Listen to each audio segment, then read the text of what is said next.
दोस्तों नमस्कार, मैं जयराम पटेल आज़ाद एक बार फिर आप सभी का हार्दिक स्वागत करता हूं। दोस्तों, हम भारत के संविधान को पढ़ रहे थे। इसी क्रम को आगे बढ़ाते हुए आज हम पढ़ेंगे, है ना, संविधान में अनुसूचियां। दोस्तों, कहीं ना कहीं एग्जामों में अनुसूचियों से संबंधित कोई ना कोई क्वेश्चन बनता है या बनने की संभावना रहती है। और जो एग्ज़ाम अभी तक हुए हैं, मेरा मानना है कोई ना कोई एग्ज़ाम में यहाँ से क्वेश्चन बनता है ना। तो हम उन सभी बिंदुओं पर बात करेंगे जो अभी एग्जामों में पूछे गए हैं, और उन सभी बिंदुओं पर बात करने की कोशिश करेंगे जो आगे एग्जामों में पूछे जाने की संभावना है, जो एग्जाम की दृष्टि से बहुत इम्पोर्टेंट लगता है। हम इन सभी बिंदुओं पर बात करेंगे अनुसूचियों से संबंधित। तो हेडिंग डालिए, संविधान में अनुसूचियाँ।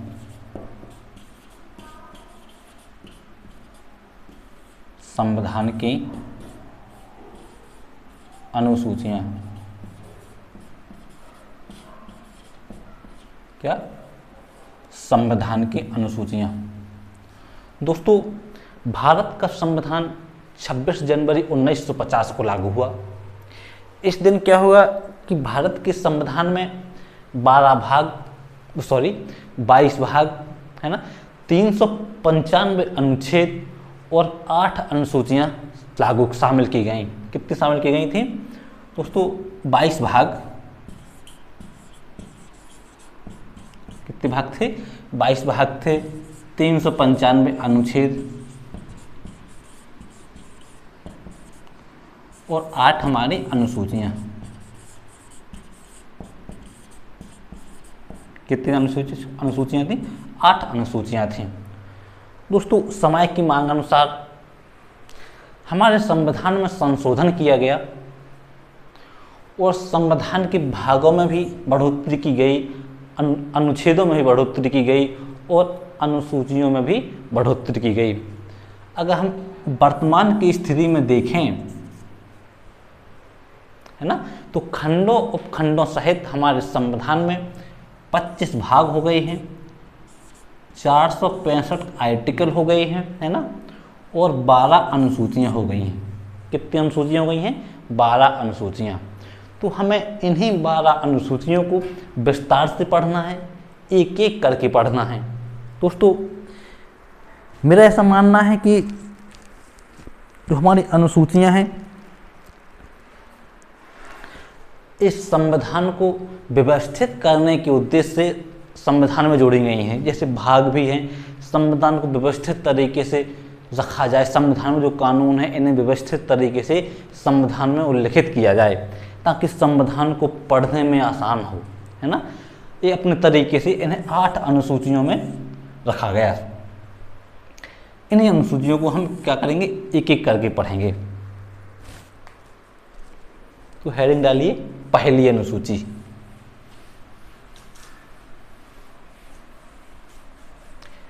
प्रथम अनुसूची।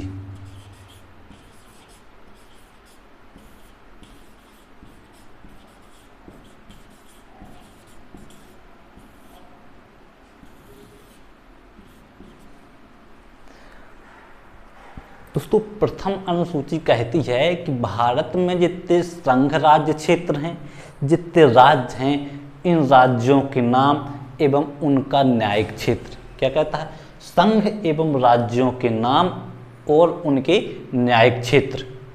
देखिए, संघ और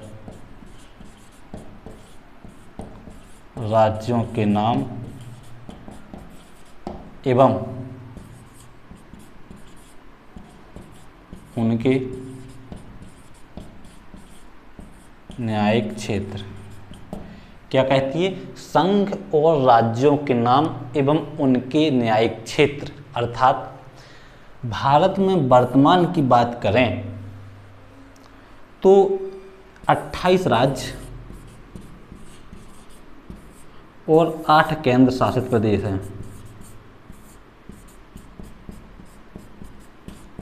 कितने हैं? केंद्र शासित प्रदेश हैं। दोस्तों, जब हमारा संविधान लागू हुआ 26 जनवरी 1950 को, तो इस समय भारत में 14 राज्य थे। कितने राज्य थे? 14 राज्य थे और 6 केंद्र शासित प्रदेश। कब? जब संविधान लागू हुआ 26 जनवरी 1950। 26 जनवरी 1950 की बात करें, जब हमारा संविधान प्रारंभ हुआ, उस टाइम पे हमारे यहाँ 14 राज्य थे और कितने थे? 6 केंद्र शासित प्रदेश थे। लेकिन समय की मांग अनुसार, है ना, इनमें भी संशोधन करना पड़ा, राज्यों को बढ़ाना पड़ा और वर्तमान की स्थिति में 28 राज्य और हमारे यहाँ 8 केंद्र शासित प्रदेश हो गए हैं। कितने हो गए हैं? 8 केंद्र शासित प्रदेश। अगर हम दूसरी अनुसूची की बात करें तो दूसरी अनुसूची कहती है दोस्तों, जो संवैधानिक पद हैं, इन पदस्थ पदाधिकारियों के वेतन भत्ते। दूसरी अनुसूची क्या कहती है?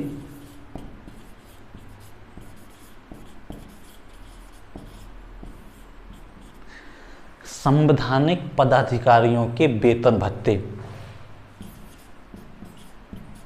वेतन भत्ते, वेतन भत्ते की बात कौन सी अनुसूची करती है? तो हमारी दूसरी अनुसूची जो है वेतन भत्तों के बारे में हमें बताती है। तीसरी अनुसूची जो कहती है कि संवैधानिक पदाधिकारियों के लिए शपथ, अपने पद ग्रहण करने से पहले वो एक शपथ ग्रहण करें, शपथ पत्र पर हस्ताक्षर करें, उसके बाद अपना पद ग्रहण करें और अपने कार्य की शुरुआत करें। तीसरी अनुसूची क्या कहती है?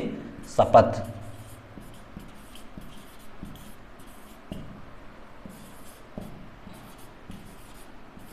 है ना, तीसरी अनुसूची शपथ की बात करती है।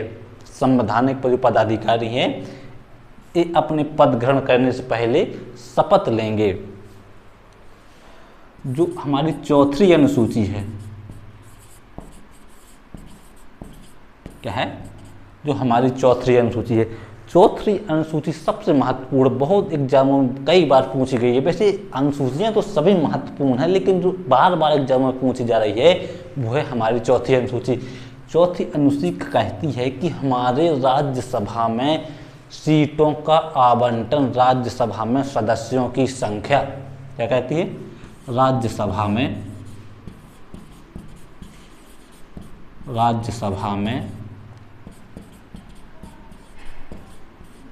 सीटों का आवंटन अर्थात सदस्यों की संख्या, सदस्यों की।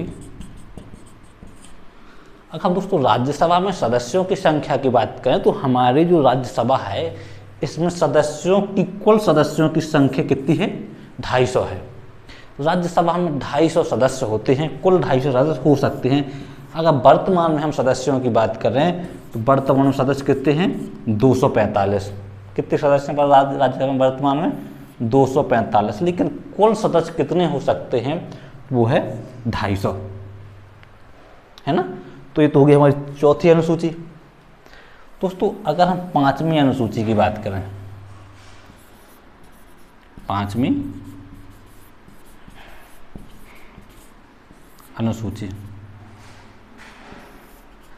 पांचवी अनुसूची हमें इस बारे में जानकारी देती है कि जो हमारे अनुसूचित क्षेत्र हैं, अनुसूचित जनजाति क्षेत्र हैं, इन क्षेत्रों में प्रशासन किस प्रकार से किया जाएगा। अर्थात अनुसूचित यानी एससी और अनुसूचित जनजाति एसटी वाले क्षेत्रों में, जो अनुसूचित जाति अनुसूचित जनजाति वाले राज्य हैं, इन राज्यों में कुछ क्षेत्र निर्धारित किए गए एससी एसटी के लिए।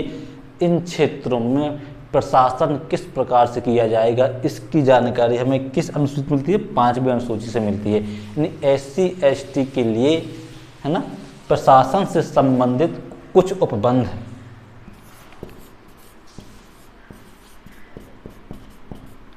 प्रशासन के लिए विशेष उपबंध,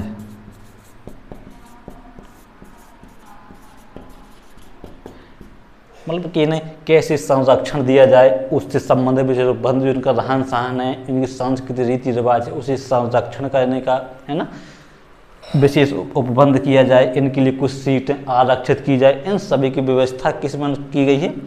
6वीं अनुसूची में की गई है। दोस्तों यहाँ से एक क्वेश्चन बन सकता है कि जो विशेष अनुसूचित क्षेत्र घोषित करने का जो अधिकार है वो किसके पास होता है? तो यह अधिकार हमारे राष्ट्रपति के पास होता है, और राष्ट्रपति ने भारत में ऐसे 10 राज्यों को चयनित किया है जहाँ पर अनुसूचित जनजाति निवास करते हैं, अनुसूचित जातियाँ निवास करती हैं। कभी हम उन राज्यों के नाम पूछ लिए जाते हैं कि वे कौन से राज्य हैं जिन्होंने राष्ट्रपति ने अनुसूचित राज्य घोषित किया है। दोस्तों वो ऐसे हमारे 9 राज्य हैं। कितने राज्य हैं? ऐसे राज्यों की संख्या 9 है। अगर हम इन राज्यों की बात करें तो हमारा एक मध्य प्रदेश, छत्तीसगढ़ है ना, महाराष्ट्र, गुजरात, राजस्थान, आंध्र प्रदेश, उड़ीसा, झारखंड, हिमाचल प्रदेश है ना, और महाराष्ट्र भी हो गया, गुजरात हो गया। तो ऐसे हमारे कितने क्षेत्र हैं? 9 राज्य हैं। देखिए मध्य प्रदेश, महाराष्ट्र, गुजरात, राजस्थान,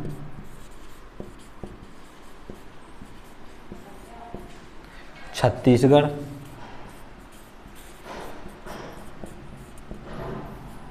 उड़ीसा,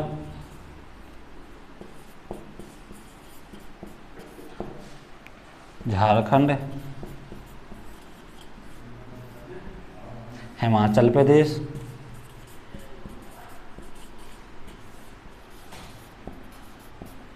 और आंध्र प्रदेश। कितने राज्य हो गए? 9 राज्य हो गए। मध्य प्रदेश, महाराष्ट्र, गुजरात, राजस्थान, छत्तीसगढ़, उड़ीसा, झारखंड, हिमाचल प्रदेश और आंध्र प्रदेश। यह 9 राज्य ऐसे हैं जिसे राष्ट्रपति ने अनुसूचित राज्य घोषित किया कि यहाँ अनुसूचित जनजातियाँ निवास करती हैं। जो हमारी 6वीं अनुसूची बताती है वो कहती है कि वे पूर्वी राज्य है ना। जो 6वीं अनुसूची क्या बताती है? जो हमारे पूर्वी राज्य हैं, इन राज्य में जो आदिवासी लोग निवास करते हैं, एसटी निवास करते हैं, इन लोगों के लिए इन राज्यों में कुछ क्षेत्रों का चयन किया गया है। इन क्षेत्रों में, इन राज्यों में अनुसूचित जनजाति के लिए विशेष उपबंध, यहाँ के प्रशासन के बारे में भी विशेष उपबंध किया गया कि इन क्षेत्रों में प्रशासन किस प्रकार से किया जाएगा। अनुसूचित 6वीं अनुसूची क्या कहती है?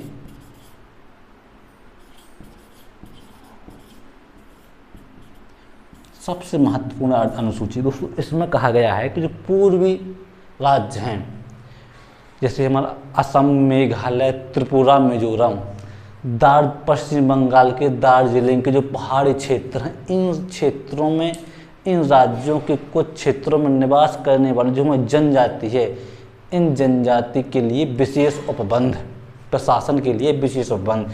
कभी कभी इन राज्यों के नाम पूछ लिए जाते हैं कि 6वीं अनुसूची में कौन कौन से राज्य उल्लिखित हैं। 3 राज्यों के नाम दे देता है, एक राज्य काट के इस अनुसूची में किस राज्य का उल्लेख नहीं किया गया है, तो इसके बारे में देख लीजिए। असम, मेघालय,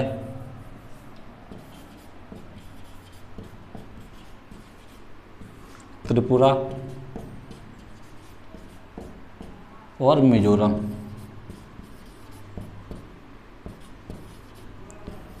असम, मेघालय, त्रिपुरा, मिजोरम। जो हमारा पश्चिम बंगाल है, इसमें कुछ पहाड़ियाँ हैं जिन्हें हम दार्जिलिंग पहाड़ियों के नाम से जानते हैं। कौन सी पहाड़ी? दार्जिलिंग।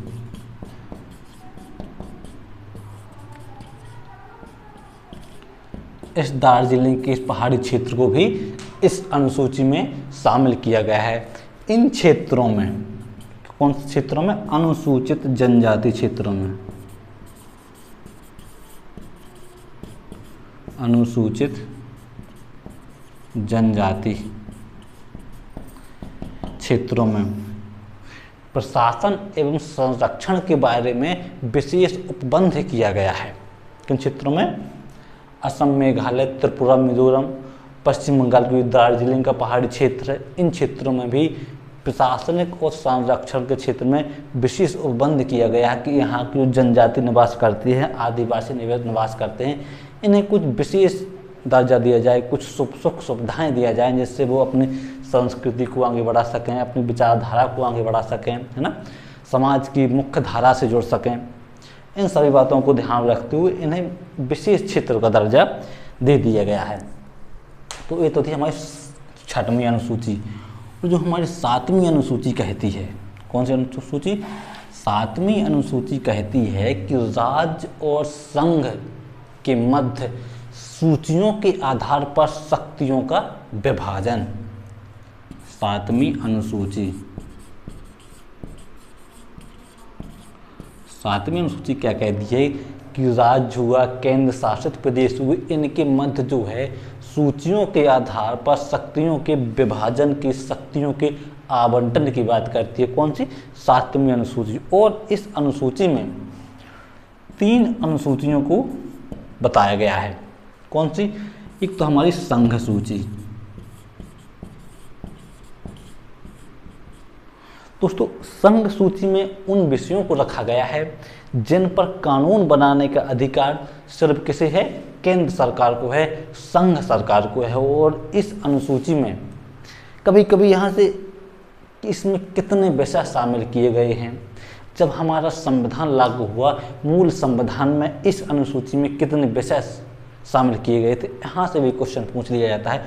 दोस्तों, जो संघ सूची थी, मूल संविधान में इस सूची में 97 विषय शामिल किए गए थे।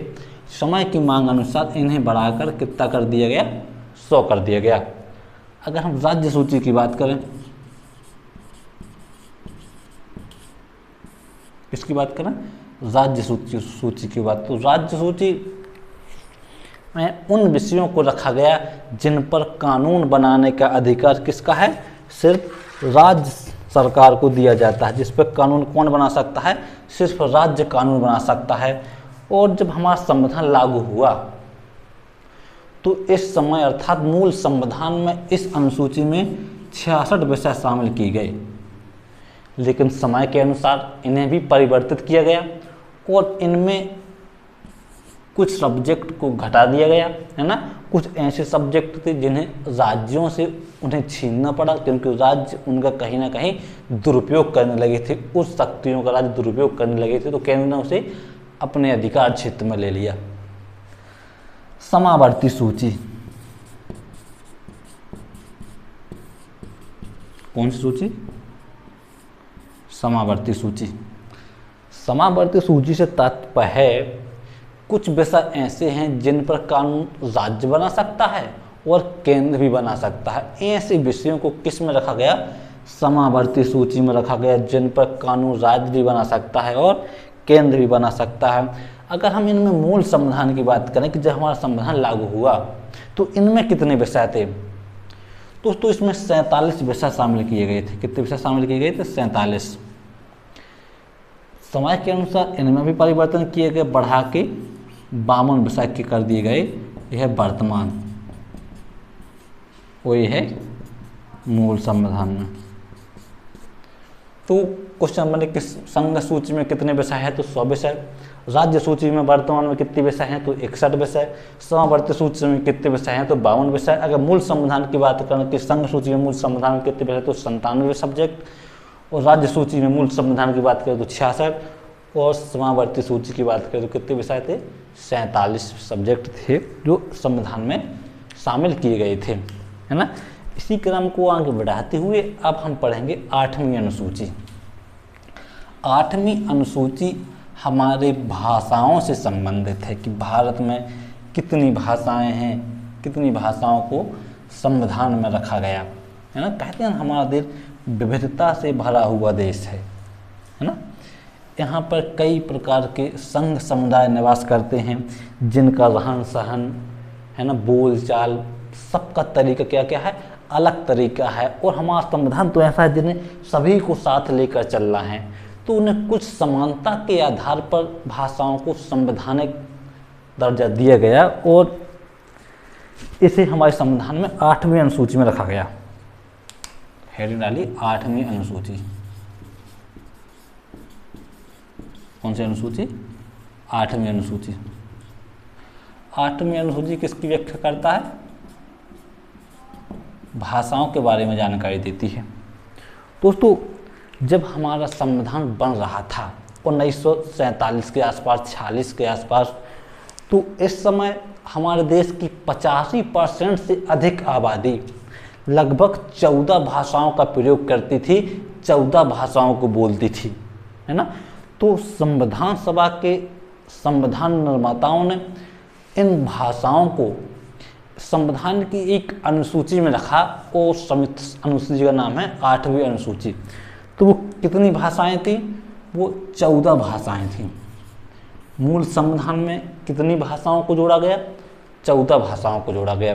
लेकिन समय के मांग अनुसार इसमें भी परिवर्तन किया गया। तो अगर वर्तमान की स्थिति को देखें कि वर्तमान में कितनी भाषाएं हैं जो संविधान जिन्हें संवैधानिक दर्जा प्राप्त है, तो वो हैं 22 भाषाएं। कितनी भाषाएं हैं? 22 भाषाएं ऐसी हैं जिन्हें संवैधानिक दर्जा प्राप्त है। दोस्तों, कभी कभी इन भाषाओं के नाम भी पूछ लिया जाता है कि वे भाषाएं कौन कौन सी हैं जो मूल संविधान में थीं या समय अनुसार जोड़ी गई। तो हम इन सभी को एक एक करके देखना है, बहुत आसान तरीके से पढ़ना है, क्योंकि यहाँ से क्वेश्चन हमें बनने की संभावना है। तो हमें इन सभी को ध्यान में रखते हुए देखना है। अगर मूल संविधान की 14 भाषाओं की बात करें तो इन्हें सीक्वेंस में देखिए, क्रम में देखिएगा। जो पहली भाषा हमारी है वह हिंदी। कौन सी भाषा है हमारी? हिंदी।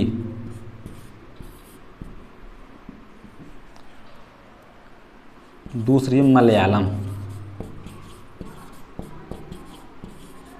हिंदी, मलयालम, उर्दू।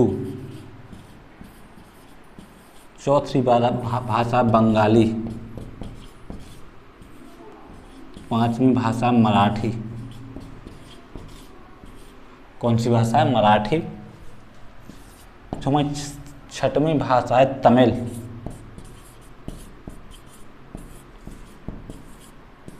7वीं भाषा है तेलुगु।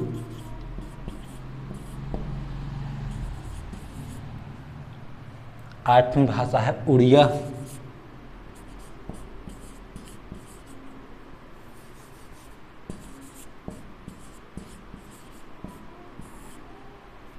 'कौन सी भाषा है? उड़िया।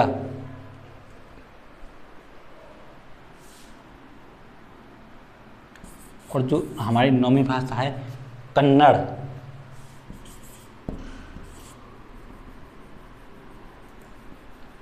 कौन सी भाषा है हमारी? कन्नड़।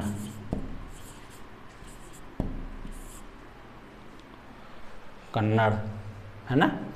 और जो हमारी 10वीं भाषा है उड़िया हो गई है पंजाबी। कौन सी भाषा है हमारी? पंजाबी। और जो 11वीं भाषा वो है हमारी संस्कृति।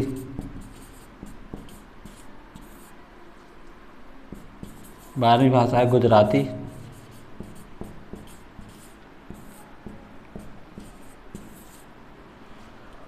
है ना।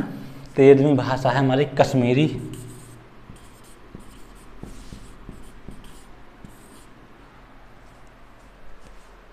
और जो हमारी एक और 14वीं भाषा रह गई है वो कौन सी रह गई है? देखिए, हिंदी, मलयालम, उर्दू, बंगाली, मराठी, तमिल, तेलुगु, उड़िया, कन्नड़, पंजाबी।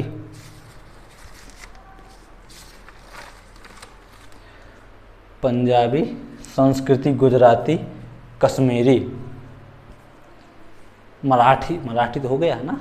हिंदी, मलयालम, उर्दू, बंगाली, मराठी, तमिल, तेलुगु, कन्नड़, पंजाबी, संस्कृति, गुजराती हो गई, कश्मीरी हो गई। फिर एक कौन सी भाषा रह गई है?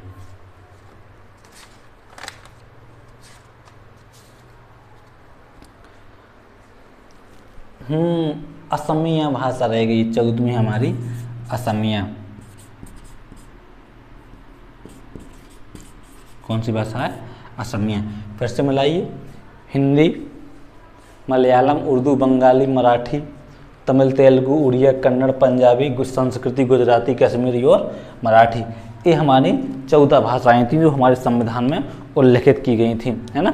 लेकिन समय की मांग अनुसार इन भाषाओं में भी परिवर्तित किया गया, भाषाओं को बढ़ाया गया है। दोस्तों भारतीय संविधान में एक संशोधन किया गया जिसका नाम है 21वां संविधान संशोधन 1967। क्या संविधान संशोधन? 21वां संविधान संशोधन 1967। देखिएगा 21वां संविधान संशोधन 1967।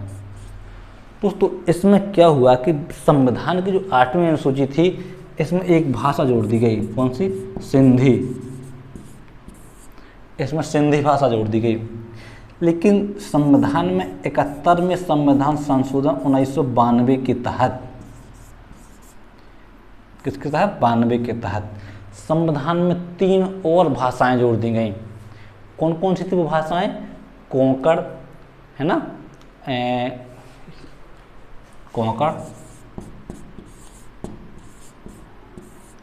नेपाली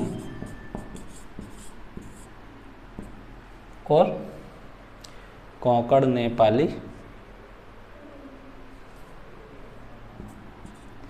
कोंकण, नेपाली और एक भाषा और थी, है ना, मणिपुरी। कोंकण, नेपाली और मणिपुरी 71वें संविधान संशोधन अधिनियम 1900 के तहत 8वीं अनुसूची में 3 भाषाएं जोड़ी गई। कौन कौन सी? कोंकण, नेपाली और मणिपुरी, जिनकी अगर इनकी संख्याओं की बात करें तो 1952 में संख्या कितनी हो गई थी? 22 तो पहले थी, सॉरी 14 तो पहले थी, 15 हो गई, 16 हो गई, 17 हो गई और 18 हो गई। लेकिन 92वां संविधान संशोधन, है ना, 2003, कब? 2003, 92वां संविधान संशोधन 2003 में किया गया तो हमारे संविधान में 4 और भाषाओं को जोड़ा गया। बोडो, डोंगरी, मैथिली और संथाला। कौन कौन सी थी? बोडो, डोंगरी, मैथिली, चौथी भाषा थी संथाला। कौन सी थी? संथाला।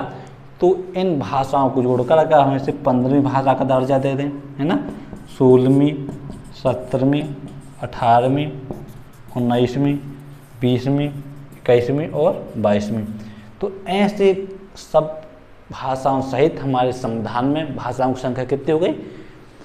22 भाषाओं को संविधान में संवैधानिक दर्जा दे दी गया। दोस्तों वैसे तो भाषाओं को संविधान में जोड़ने के लिए संविधान में कोई भी कसौटी तैयार नहीं की गई, कोई भी नियम नहीं बताया गया कि किस आधार पर भाषाओं को संविधान में दर्जा दिया जाएगा, संवैधानिक दर्जा दिया जाएगा, संविधान में जोड़ा जाएगा। लेकिन कुछ हद तक ऐसी भाषा बोलियाँ जिनका एक लंबा काव्य संग्रह हो, है ना, पुराना काव्य संग्रह हो, काफ़ी विशेष क्षेत्र पर, विशेष भूभाग पर उस भाषा को बोला जा रहा हो, ऐसी भाषा को हम संवैधानिक दर्जा देते हैं, उस भाषा को हम संविधान में स्थान देते हैं। लेकिन कुछ अपवाद हैं, जैसे भोजपुरी काफ़ी भूभाग, बड़े भूभाग पर बोली जाती है, बुंदेली बहुत बड़े भूभाग पर बोली जाती है, राजस्थानी बहुत बड़े भूभाग पर बोली जाती है। लेकिन ये सभी भाषाएं संविधान में स्थान पाने के लिए अभी, है ना, वेट कर रही हैं कि इन्हें संविधान में स्थान मिलेगा। दोस्तों जो हमारे क्षेत्रीय राजनीति है, तुष्टीकरण की राजनीति होती है, कुछ राजनीतियों के कारण ही ये भाषाएं अभी तक संविधान में स्थान बना लेकिन रुकी हुई हैं, है ना, क्योंकि कुछ राजनीतिक प्रभाव भी इनके ऊपर बहुत ज़्यादा पड़ता है। अगर आपके क्षेत्र की राजनीति अच्छी है, कोई राजनेता है जो संविधान संसद में उस बात को रख सकता है, तो वो अपने क्षेत्र की भाषा को संवैधानिक दर्जा दिला सकता है ना। ये तो थी हमारी कौन सा 8वीं अनुसूची। अब हम पढ़ेंगे 9वीं अनुसूची। तो 9वीं अनुसूची जो है, ये तो हमने वो सारी अनुसूचियाँ पढ़ी जो मूल संविधान में उल्लिखित थी, 8 अनुसूचियों तक, जिन्हें मूल संविधान में क्या किया गया? उल्लिखित किया गया। और जो अनुसूचियाँ जोड़ी गई वो है 9वीं अनुसूची। 9वीं अनुसूची क्या कहती है? दोस्तों इस अनुसूची को प्रथम संविधान संशोधन अधिनियम 1951 में जोड़ा गया। कब जोड़ा गया था? प्रथम संविधान संशोधन अधिनियम 1951 में जोड़ा गया था। क्यों जोड़ा गया था इसे समझिएगा दोस्तों। दोस्तों हमारे यहाँ जब हमारा संविधान लागू हुआ तो कुछ जमींदार ऐसे थे जिनके पास बहुत सारी ज़मीन थी। इनसे ज़मीन छीनने के लिए जब सरकार ने कानून बनाया कि चलो जो ज़मीन है इसका काफ़ी हद तक इस ज़मीन को बराबर कर दीजिए, जिनके पास बहुत ज़्यादा ज़मीन है, जिनके पास कोई ज़मीन है ही नहीं, कुछ ज़मीन इनसे छीन के उन्हें दे दी जाए। तो जब उनसे ज़मीन छीनी जा रही थी तो ऐसे में उनका मौलिक अधिकारों का हनन हो रहा था, क्योंकि वो तो उनका मौलिक अधिकार था कि वो चाहे जितनी ज़मीन रख सकें, है ना।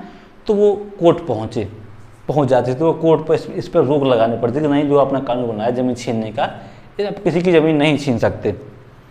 तो ऐसे में क्या किया कि 1951 में भी एक अनुसूची जोड़ दी गई, 9वीं अनुसूची। वो क्या था? भू सुधारों और जमींदारी उन्मूलन अधिनियम। कौन सी थी? 9वीं अनुसूची क्या कहती है? भू सुधार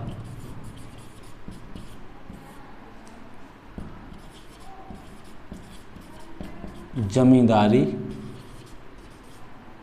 उन्मूलन। भू सुधार और जमींदारी उन्मूलन से कौन सी अनुसूची संबंधित है? 9वीं अनुसूची संबंधित है। जमींदारी उन्मूलन से संबंधित है, भूमि सुधार से संबंधित है। एग्जाम में पूछ लीजिए कि भूमि सुधार जमींदारी उन्मूलन से संबंधित कौन सी अनुसूची है, तो 9वीं अनुसूची भू सुधार और जमींदारी उन्मूलन से संबंधित है। और कब जोड़ी गई थी? प्रथम संविधान संशोधन अधिनियम 1951 में। और जो हमारी 10वीं अनुसूची है, कौन सी अनुसूची? 10वीं अनुसूची। 10वीं अनुसूची कहती है दल बदल। इस 10वीं अनुसूची को 52वां संविधान संशोधन कब जोड़ा गया? 1985। 52वां संविधान संशोधन 1985 में इस अनुसूची को जोड़ा गया। किस अनुसूची को? 10वीं अनुसूची को जोड़ा गया। और यह 1 मार्च 1985 से लागू की गई। अब थोड़ा दल बदल को समझिए कि आखिर दल बदल होता क्या है। दोस्तों इसे समझिएगा, जैसे आप बीजेपी से चुनाव लड़े, चुनाव जीत भी गए, लेकिन चुनाव जीतने के बाद आप कांग्रेस पार्टी में शामिल हो गए, अर्थात बीजेपी से त्यागपत्र दे दिया, कांग्रेस पार्टी में शामिल हो गए। तो जिस सीट पर आप बीजेपी से सांसद बने या विधायक बने, आपके उस विधायक की या सांसद की सदस्यता समाप्त हो जाएगी। किसकी सदस्यता समाप्त हो? अगर आपने, और उसे दल बदलू कहा जाएगा। तो एक तो इसका यही बिंदु कहते हैं कि अगर आप एक पार्टी से दूसरी पार्टी में जाते हैं तो आप दल बदलू माने जाएंगे। और जो दूसरी बात वो यह कहती है कि आप अपने पार्टी के निर्णय के विरुद्ध मतदान करते हैं, विपक्ष में मतदान करते हैं, उसकी नीतियों का विरोध करते हैं, तब भी आप दल बदलू माने जाएंगे। अगर आपका जो नेता है, आपके प्रतिपक्ष नेता है, आपकी पार्टी का जो नेता है, वो आपको 15 दिन के अंदर माफ़ नहीं करता, आपने अपनी पार्टी के विरुद्ध मतदान किया है ना, तब आप दल बदलू माने जाएंगे। कब तक? अगर आपके नेता ने आपको 15 दिन के अंदर क्षमा नहीं किया कि ठीक है आपने जो कुछ कहा किया तो वो अच्छा किया, आगे से नहीं करना। अगर उसने कहा कि नहीं इनने गलत किया, इन्हें हमारी पार्टी के ही पक्ष में मतदान करना था, तो इस स्थिति में आप दल बदलू माने जाएंगे और आपकी सदस्यता समाप्त कर दी जाएगी। दोस्तों दल बदल से संबंधित अंतिम निर्णय अध्यक्ष लेता है। कौन लेता है? अध्यक्ष लेता है। पीठासीन अधिकारी करता है कि अब दल बदलू हैं या नहीं हैं। इसका निर्णय कौन करता है? अध्यक्ष करता है, सदन का अध्यक्ष करता है, जिसे हम क्या कहते हैं? पीठासीन अधिकारी कहते हैं। दोस्तों एक और बात यहाँ समझने योग्य है, जैसे आप किसी पार्टी से त्यागपत्र दे रहे हैं, है ना, आप अकेले व्यक्ति हैं और आपने बीजेपी से त्यागपत्र दे दिया, आप कांग्रेस में शामिल हो गए, तब तो आप दल बदलू माने जाएंगे। जैसे आप एक व्यक्ति कोई त्यागपत्र देता है, इस्तीफा देता है, दूसरी पार्टी में चला जाता है, तब तो वह दल बदलू माना जाएगा, उस सदस्यता समाप्त कर दी जाएगी। लेकिन अगर उसी पार्टी से 2/3 सदस्य उस पार्टी को त्याग कर दूसरी पार्टी में शामिल होते हैं तो इस स्थिति में इन्हें दल बदलू नहीं माना जाएगा। अर्थात अगर कोई अकेला व्यक्ति पार्टी को त्यागता है तब तो वह दल बदलू है, अगर सामूहिक रूप से त्यागता है तो वह दल बदलू नहीं है। लेकिन उन सदस्यों में का अनुपात 2/3 होना चाहिए। अगर पार्टी में 3 सदस्य हैं और 2 सदस्य पार्टी से त्यागपत्र देते हैं तो उन्हें दल बदलू नहीं कहा जाएगा, उन्हें पार्टी को तोड़ना कहा जाएगा, दल बदलू नहीं कहा जाएगा, है ना। तो इस स्थिति में उन्हें दल बदलू नहीं कहा जाएगा। अब यहाँ एक क्वेश्चन और यहाँ से बन सकता है कि साहब जो निर्दलीय व्यक्ति हैं अगर वो किसी पार्टी में ज्वाइन कर लेंगे, जैसे कुछ व्यक्ति हो जो निर्दलीय सीट पर चुनाव जीते, वो किसी पार्टी से चुनाव नहीं लड़े, लेकिन चुनाव जीतने के बाद उनने किसी पार्टी को ज्वाइन कर लिया, तो इस स्थिति में किसकी स्थिति में, निर्दलीय की स्थिति में, निर्दलीय की स्थिति में निर्दलीय किसी पार्टी को, निर्दलीय व्यक्ति किसी पार्टी को ज्वाइन करता है तो इस स्थिति में भी उसकी सदस्यता समाप्त हो जाएगी, उसकी उस सदन से सदस्यता समाप्त मानी जाएगी। और जब दल बदल के बाद जो सीटें खाली हो जाती हैं, इन सीटों को भरने के लिए हमारे यहाँ उपचुनाव कराए जाते हैं।